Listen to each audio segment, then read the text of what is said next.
la puissance du sang de Jésus-Christ, la puissance du sang de Jésus-Christ. C'est un thème où nous allons passer beaucoup dans la prière. Nous allons passer beaucoup de temps dans la prière. Pourquoi? Vous savez, quand vous allez dans une guerre, ou s'il y a une guerre,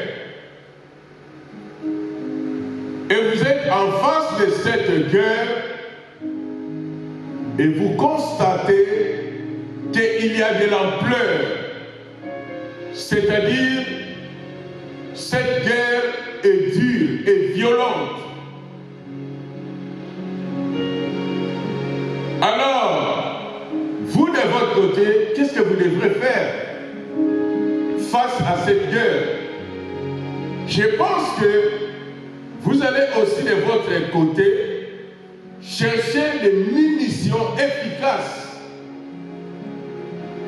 des munitions puissantes, afin que vous puissiez se tenir face à l'ampleur de cette guerre. Bien-aimé, le monde, je sais que tu n'es pas ignorant, mais tu es au courant de ça. Le monde passe un moment d'angoisse, passe un moment de peur. Il y a les autres dans leur maison, ils disent, est-ce que je dois sortir sain et sauf? Alors il faut que nous puissions, nous qui croyons, nous puissions avoir des armes efficaces. Parce que dans cette guerre que nous traversons, l'ampleur de ce virus, il y a deux aspects. Premier, il y a des côtés, je peux dire scientifiques, sur la connaissance des êtres humains. Ils font des recherches. Ils se déploient des recherches. C'est très bien au niveau des recherches pour chercher le remède face à ce coronavirus.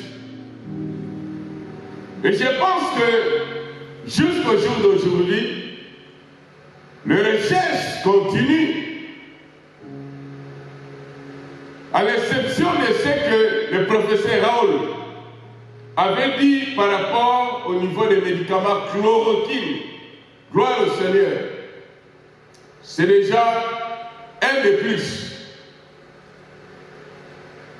Donc il y a des recherches qui continuent. Où j'ai dit le corps médical en train de déployer des efforts et plus de chercheurs. Mais il y a autre aspect, nous devons aussi chercher Dieu. Car la Bible nous dit, cherchez l'Éternel pendant qu'il se trouve. Et plus loin, nous allons voir que dans la Bible, il est écrit, dans leur détresse, ils crièrent à l'Éternel, le Dieu Tout-Puissant, et l'Éternel leur exauça. Et nous allons s'appuyer sur les domaines spirituels. Nous allons s'appuyer sur les ondes spirituelles, la communion avec le Créateur. Nous allons chercher Dieu dans la prière. Nous allons rappeler Dieu dans ses paroles. Nous allons travailler ensemble avec celui qui est infatigable, notre partenaire, le Saint-Esprit de Dieu. Bien-aimés, c'est pour cette raison, j'ai intitulé la puissance du sang de Jésus-Christ. Le sang de Jésus est une arme efficace. Le sang de Jésus-Christ est une arme efficace contre toute puissance de l'ennemi. Parce que nous ne savons pas ce qui est caché devant le coronavirus. Nous ne savons pas ce qui est derrière. Mais Dieu, le créateur du ciel et de la terre, c'est lui que nous portons la confiance, est capable de nous révéler au travers de nos prières, au travers de la puissance du sang de Jésus-Christ, ce qui est caché dedans. Vous savez, bien-aimés, on ne s'amuse pas avec l'alliance. Quand nous regardons ici, surtout dans notre pays, la France, nous constatons que, vu l'ampleur des cas, il y a les lits des hôpitaux sont submergés. Il n'y a plus de place. On voit la France maintenant, il travaille avec ses alliés. C'est-à-dire que le pays où ils ont l'alliance, ils ont dit voilà, ici, il y a des situations qui nous surpassent. Nous voulons demander un peu l'aide. Venez nous aider. Il y a les autres qui sont transportés en Allemagne, au Luxembourg, en Suisse. Pourquoi? Parce qu'ils sont des alliés. Il y a l'alliance. Quand il y a l'alliance, il y a le respect. Il y a la collaboration. C'est pour cette raison que nous invoquons le sang de Jésus-Christ. Il y a l'alliance de l'Éternel avec les habitants de la terre. La nouvelle alliance est scellée par le sang de Jésus-Christ de Nazareth. Dans l'alliance de l'Éternel au travers le sang de Jésus, il dit dans Jean chapitre 3 au 7e verset que Dieu a tant aimé le monde qu'il a donné son Fils unique Jésus-Christ, afin que quiconque croit en lui ne périsse point, mais qu'il puisse avoir la vie. Et puis il rajouta la vie éternelle. Jésus avait répandu son sang au mont Golgotha pour que l'humanité soit sauvée. Si quiconque croit que Jésus-Christ est le Seigneur des Seigneurs, il est le sauveur du monde, cette personne-là obtiendra le pardon, le salut et la guérison au nom de Jésus-Christ. L'alliance du sang de Jésus est désignée en sorte que de détruire toute la puissance de l'ennemi qui avait rendu état d'âme des personnes dans l'esclavagisme. Les gens vivaient dans la peur. Les gens vivaient dans l'angoisse. Les gens avaient l'insécurité. Alors, le sang de Jésus est le remède absolu et puissant pour néantir ce que nous appelons le virus coronavirus. Avant que nous puissions entrer dans la prière, bien-aimés, je voudrais vous dire que nous passons des moments eschatologiques et des moments apocalyptiques. Eschatologique et apocalyptique, le moment où nous traversons. Plus loin, ce moment est défini, le moment du temps de la nation. Le temps de la nation. Pourquoi? Parce que c'est Le septième saut, c'est-à-dire nous allons vers le repos de Dieu.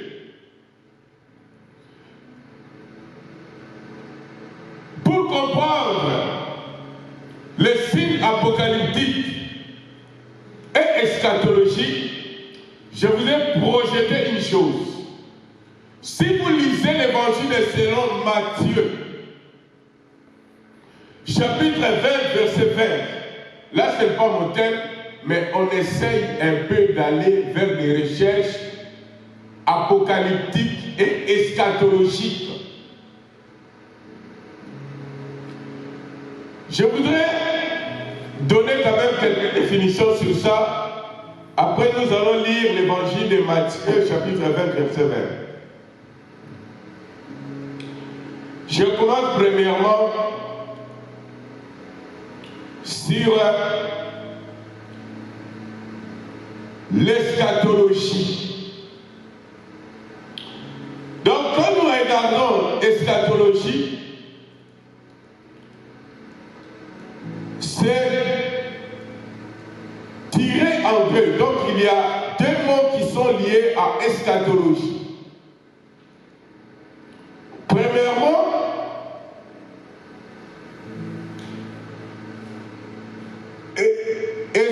eschata en grec signifie chose dernière.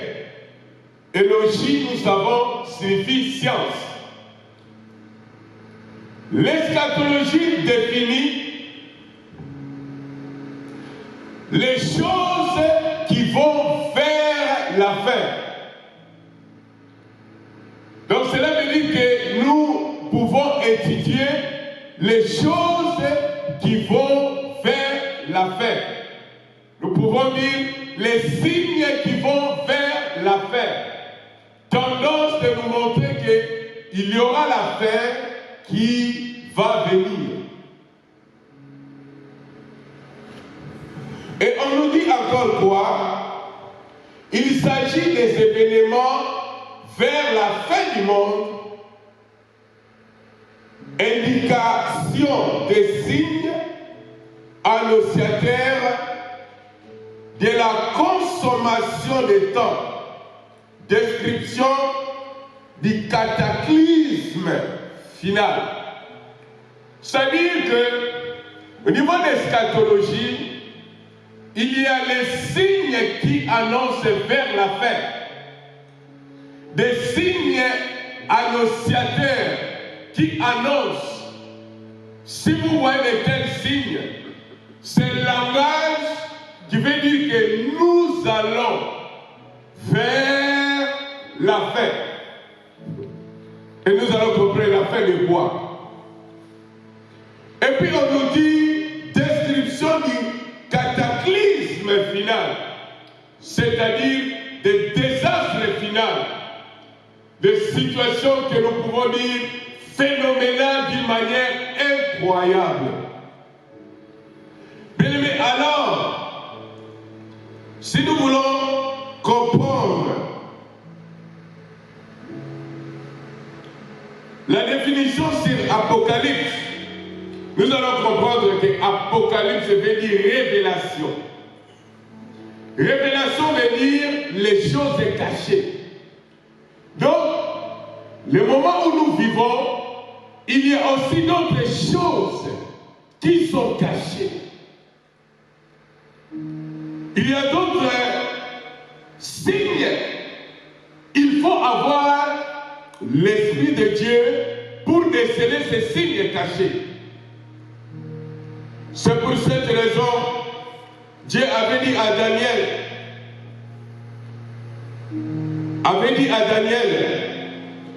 Daniel, toi tu as l'esprit supérieur. Daniel avait l'esprit supérieur et il avait compris beaucoup d'autres choses qui étaient cachées.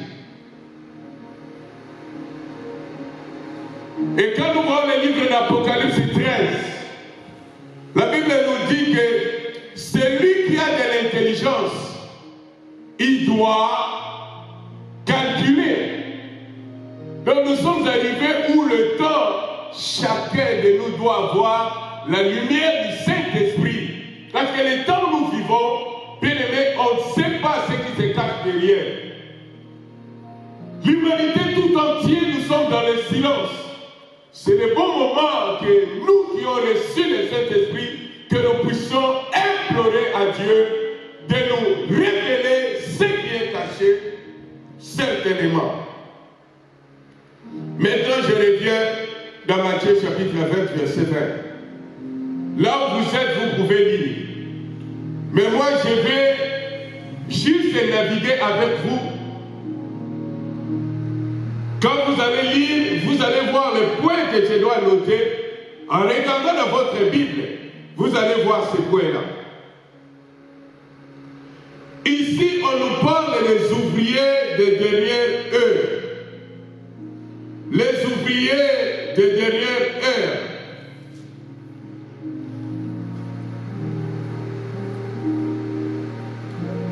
Les ouvriers des dernières heures ou des différentes heures. Quand vous allez lire, vous allez regarder. Bon, j'ai lu un peu le verset 1. Je vais lire le verset 1 jusqu'à 5. Quand le royaume des cieux est semblable à un maître de maison qui sortit dès le matin afin de louer des ouvriers pour sa vigne. Il convint avec eux d'un denier par jour. Et il les envoya à sa vigne. Il sortit vers la 3e heure. Et il en vit d'autres qui étaient sur la place sans rien faire. Il leur dit, allez aussi à ma vigne, et je vous donnerai ce qui sera raisonnable. Et ils y allèrent. Il sortit de nouveau vers la 6e heure et vers la 9e. Et il fit de même. Étant sorti vers la 11e heure, il en trouva d'autres qui étaient sur la place.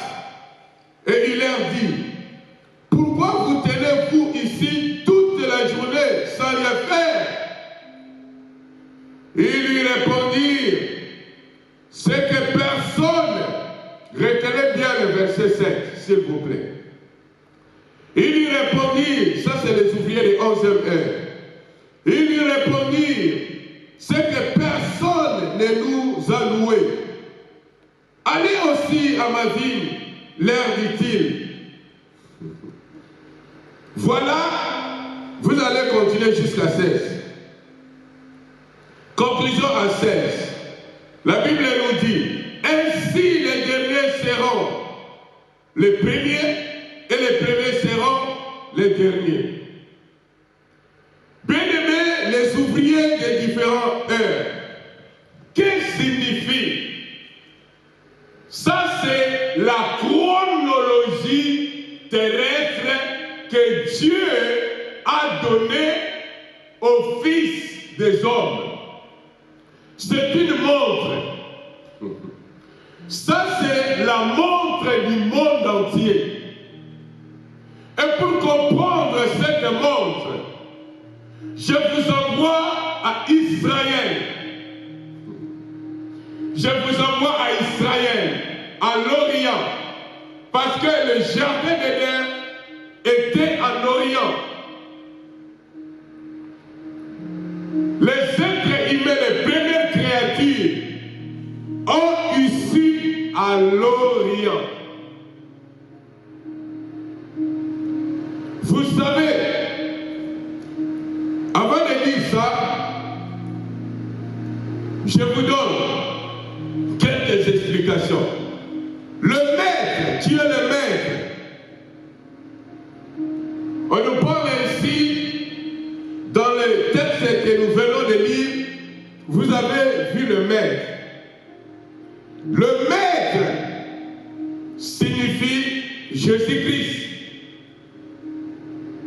En hébreu, c'est Rabouni. Si vous lisez Jean chapitre 20, verset 16, Marie a dit Rabouni. c'est-à-dire maître. Jésus est le maître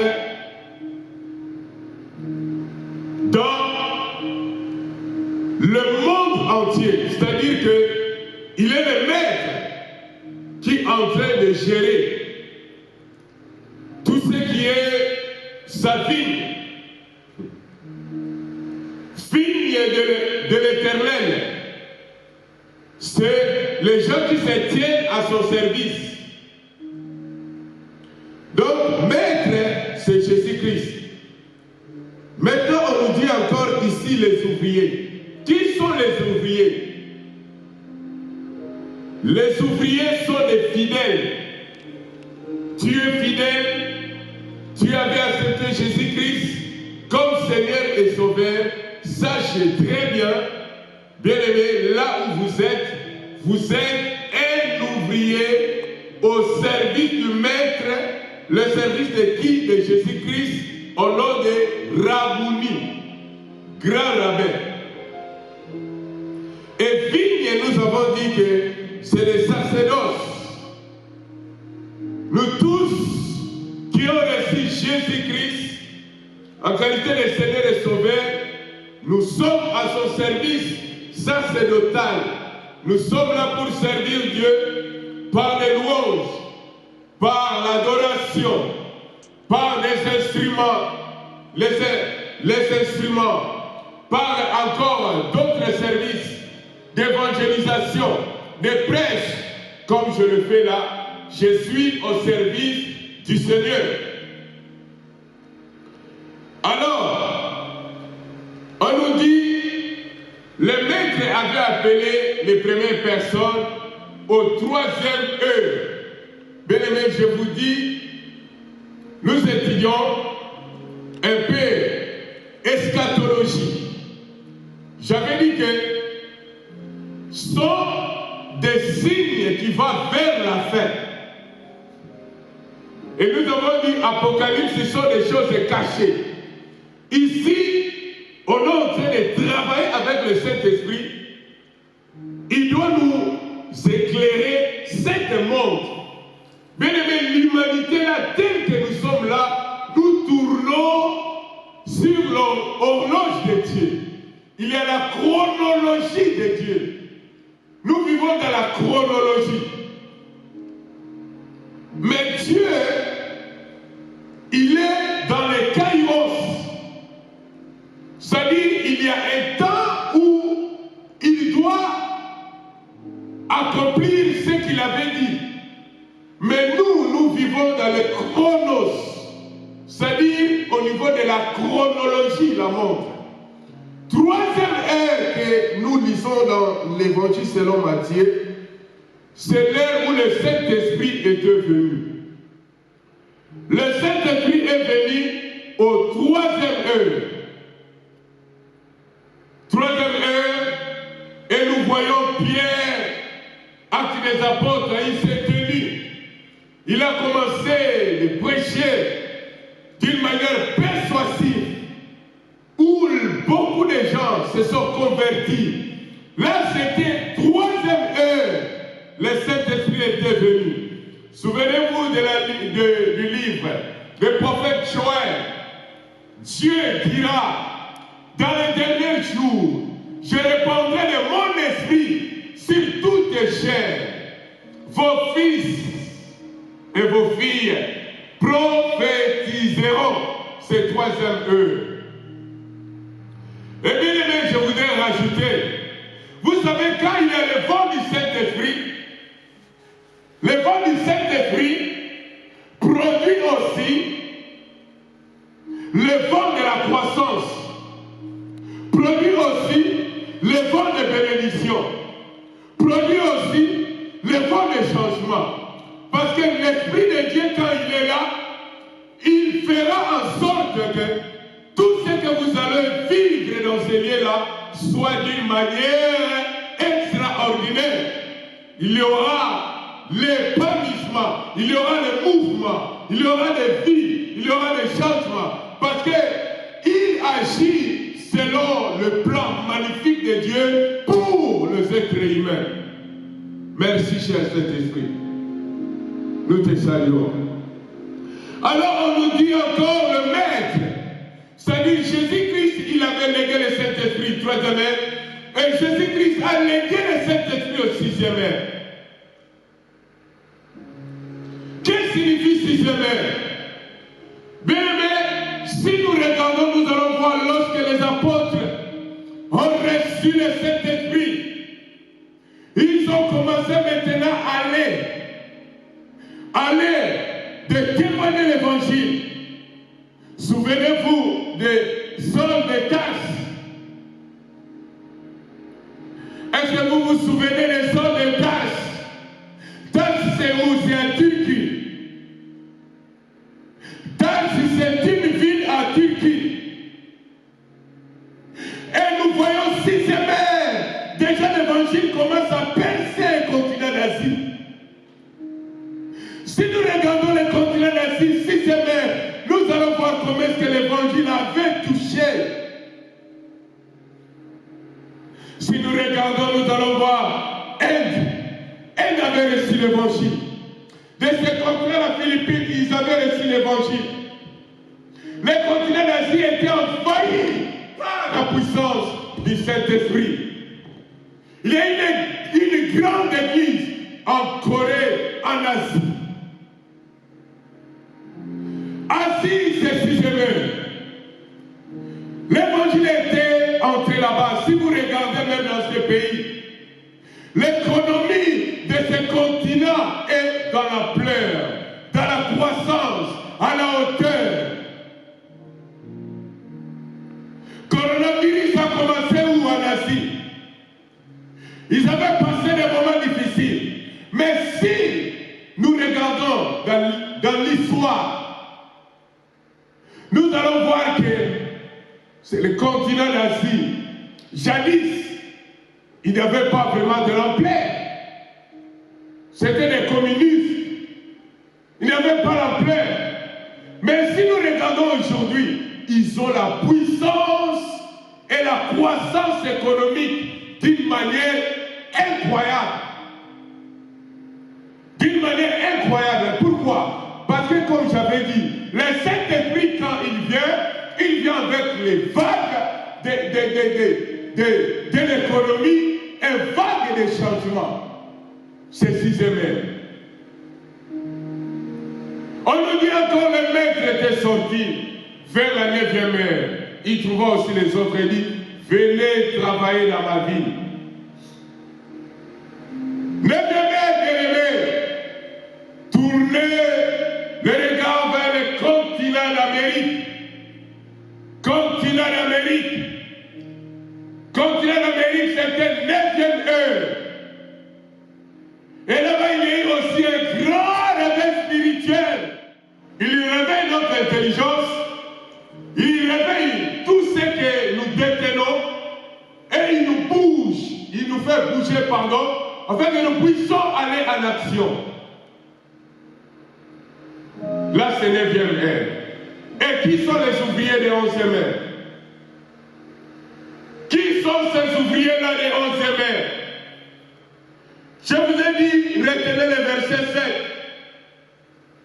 11e heure, ils répondirent au maître, c'est que personne ne nous a loués.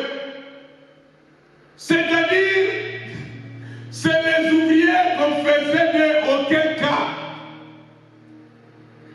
Donc les ouvriers qui étaient assis, on faisait d'aucun cas. Quel continent sur cette planète Terre qu'on ne fait pas aucun cas? C'est quel continent? Si ce n'est que le continent d'Afrique. C'est le continent d'Afrique partout dans le monde. Si on regarde le continent d'Asie, continent d'Europe, continent d'Amérique. Si on regarde l'Afrique, on dit que l'Afrique, vous savez ce qu'on dit de l'Afrique subaérienne. Continent en voie de développement. Ils entraient encore de déployer les efforts pour arriver. Dans ce continent qu'on faisait aucun cas.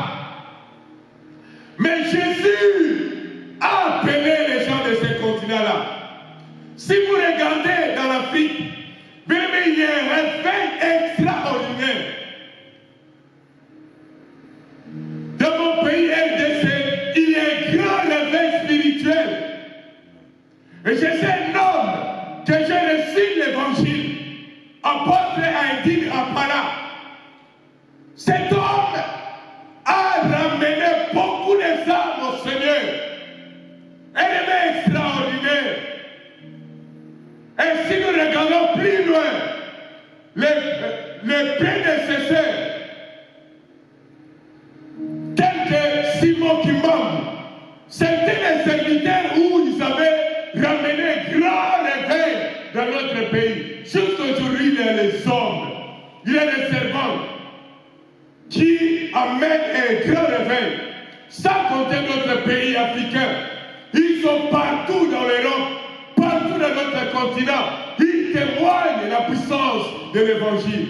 Et je voudrais vous rassurer, ils sont les oubliés des 11 semaines. Et je vous dis la vérité, c'est le continent-là qui doit amener le réveil dans le monde entier au nom de Jésus-Christ de Nazareth. Alléluia. Je me rappelle quand j'étais encore enfant là de 7 ans. Et quand je grandissais, arrivé à l'âge de 12 ans, on m'avait catéchisé par les missionnaires.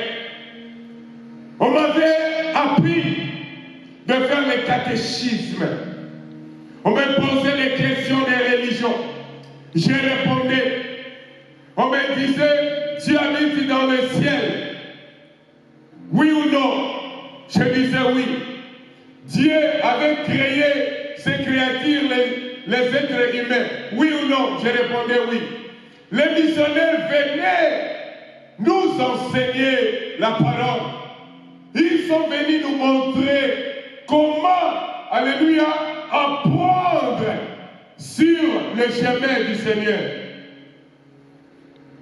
Mais les jours d'aujourd'hui,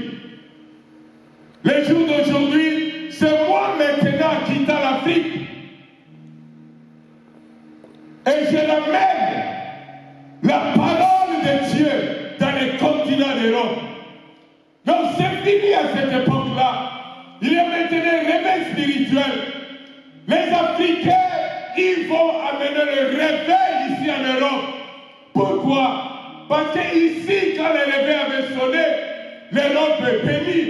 Les Saint-Esprit, comme je vous ai dit, travaillaient. Alléluia, avec eux. Il les a donné l'intelligence, la force et le courage. Et il y a eu un réveil spirituel, de la croissance économique, conditions de vie changées. On s'aimait. Et je voudrais aussi dire, ouvrir un peu parenthèse pour les ouvriers de 11 semaines. Bien-aimés, vous qui me suivez, si vous êtes les continents d'Afrique, écoutez très bien. Vous savez, quand le réveil du Saint-Esprit vient, le réveil vient pour changer les situations. Le réveil vient pour ramener d'autres choses qui ne marchaient pas bien, de les ramener, alléluia, une solution adéquate.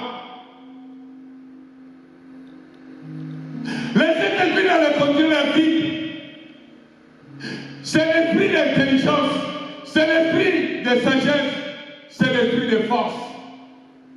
Mais écoutez, responsables africains aussi, au travers de cet esprit, nous ne pouvons pas exercer juste dans la vie spirituelle. C'est aussi l'esprit de sagesse. C'est le bon moment que nous puissions aussi travailler avec le Saint-Esprit. Travailler aussi pour notre continent. Nous devons travailler aussi pour notre terre. Nous devons aussi travailler pour le bien. Alléluia. Les richesses que Dieu nous a données. Travailler pour ça. Il n'y a que pas le réveil spirituel, mais il y a aussi le réveil économique. Parce que la conclusion je vous l'ai dit, lisez verset 16. La Bible nous dit, ainsi les derniers seront les premiers et les premiers seront les derniers. C'était juste une parenthèse. Nous devons travailler. Si nous voyons des situations qui nous surpassent, il y a aussi un langage pour nous les Africains. Il y a un langage. Vous savez, Dieu aussi nous a bénis. Dieu n'a pas béni que les Européens, aussi nous a bénis. C'est pour cette raison, nos dirigeants, les richesses qu'on a, essayez de les mettre dans l'intérêt du peuple. Essayez d'exploiter tout ce qu'on a pour l'intérêt du peuple. Nous pouvons faire beaucoup. Parce que la mission que Dieu nous a donnée est si grande. Alors maintenant, nous allons faire notre prière. La puissance et du sang de Jésus-Christ. Je vous invite dans le livre d'Exode, chapitre 12, verset 13. C'est par là que nous allons prier. Le livre d'Exode, chapitre 12, le 13e verset. Nous lisons. Le sang vous servira de signe sur les maisons où vous serez. Je verrai le sang et je passerai par-dessus. Et il n'y aura point de plaie qui vous détruise quand je frapperai le pays d'Égypte. Qu'on acclame le Seigneur. Alléluia, Jésus, merci. Bien-aimés, moi je veux que là où vous êtes, regardez ça dans la phase spirituelle.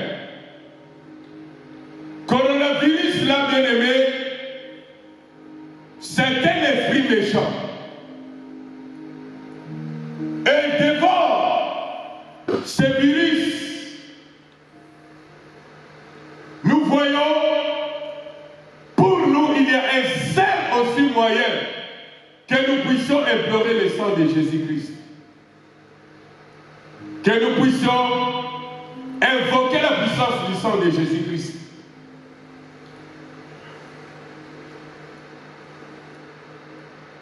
Que le sang de Jésus puisse parler partout.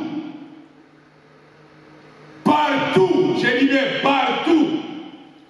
Dans ce que nous ne voyons pas. On ne sait pas ce qui se fait en catimini.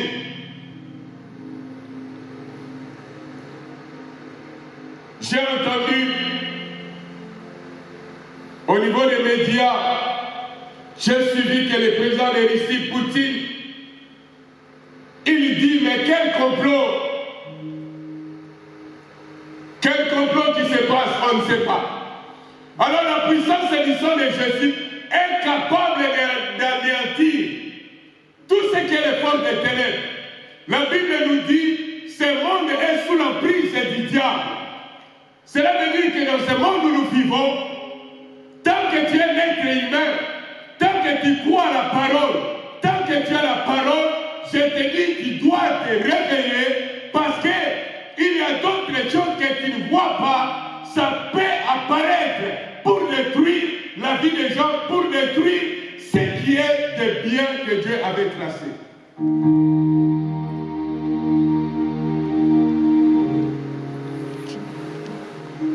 Moi, je connais un homme qui m'avait dit que moi, j'ai une puissance. J'ai dit, ah bon, tu as une puissance. il avait dit, lui, il avait appelé ça du J. Il dit, moi, j'ai du J. Moi, j'ai dit, J de quoi? J à boire, J du courant. Il dit, oui, J du courant. Il dit, si tu veux, je vais te donner du J. Parce qu'il avait une petite carte comme ça. Il avait jeté ça dans ma boîte aux lettres. En revenant du travail, moi j'avais voulu récupérer les lettres qui étaient dans ma boîte aux lettres. Et du coup, je vois cette petite carte-là. Il avait écrit, voilà, il est marabout. Si vous avez besoin du J, si vous avez besoin du bonheur, si vous avez besoin de temps et temps.